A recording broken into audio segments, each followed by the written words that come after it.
Hello dear aspirants, ఇది previous question అండి. ఇలాంటి మోడల్ సమ్స్ అనేది దాదాపు మనం 4-5 సమ్స్ చూసామండి. If A ball is throne from height of 480 meters, then it bounces 3/4 of its height and again bounces to 3/4 of its previous height until the height becomes 0. అంటే ఒక బంతి అనేది ఏమవుతుందంటే 480 meters నుంచి చూసుకుంటే పైకి కిందకి లేచి పడుతూ ఉంటుందంటండి. సో ఈ బంతి అనేది ఏమవుతుందంటే తన యొక్క ప్రీవియస్ హైట్లో బంతి అనేది 3/4 హైట్లో అది గమనం చేరుతూ ఏమవుతుందంటే చివరికి బంతి అనేది నిశ్చల స్థితికి వస్తుందండి. సో డిస్టెన్స్ ఎంత అంటే కనుక 480 meters అండి. చూడండి ఫ్రెండ్స్, ఇక్కడ ఎన్నిసార్లు బౌన్స్ అవుతుందంటే బౌన్స్ అవుతూ చివరికి 0 స్థాయికి రావడంలో 2 times అనేది బంతి అనేది చేరుతూ ఉందండి. సో ఇక్కడ గమనించాల్సింది ఏంటంటే height into numerator plus denominator కలిపేస్తే వచ్చే వాల్యూ మనకు ఆన్సర్ అవుతుందండి. 7 0 0 7 8 56 7 4 28 5 కలిపితే 3360 మీటర్లు అనేది ఆప్షన్ 3లో ఉందండి. ఇది ద బెస్ట్ మెథడ్ అండి.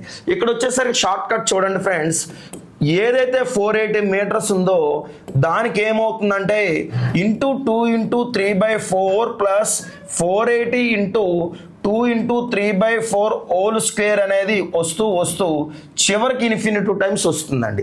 ఎందుకు అనేది నేను 2 వేసానంటే బంతి అనేది ఇక్కడ 2 times పైకి కిందకి రొటేట్ అవడంలో 2 times వేయడం జరిగిందండి.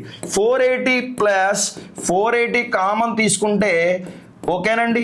సో ఏమవుతుందంటే ఇదంతా కూడా 1 అవుతుందండి, ఇదంతా కూడా 3/4 అవుతుందండి. ఎందుకు 3/4 హోల్ స్క్వేర్ వేసుకున్నామంటే దీనిలో ఇది 3/4, దీనిలో ఇది 3/4 కాబట్టి అలా వేసుకోవాల్సి వచ్చిందండి. సో ఎన్ని టర్మ్స్ వచ్చిందంటే ఇన్ఫినిటీ టర్మ్స్ వచ్చిందండి, రైట్ అండి. సో చూసుకుంటే 480 meters ప్లస్ 480 × 2 × 3/4 ఇది అనంత పదాల మొత్తానికి సమానం అండి. S infinity equal to a/1 - r అయితే చూడండి friends, S infinity equal to a/1 - r అంటే a అనేది మొదటి పదం అండి. అలాగే 1 - r ఏమవుతుందంటే 1 - 3/4 అవుతుందండి. ఇదంతా సొల్యూషన్ చేస్తే 4 వచ్చిందండి.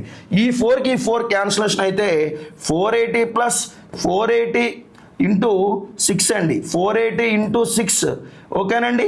సో ఈ వాల్యూ మల్టిప్లై చేస్తే ఏమవుతుందంటే 3360 అవుతుందండి. అదే మోడల్లో ఈ యొక్క సమ్ అనేది చేయండి ఫ్రెండ్స్. చేస్తే మీకు ప్రొసీజర్ అండ్ షార్ట్ కట్లో ఏమొస్తుంది అనేది కామెంట్ రూపంలో తెలియపరచండి.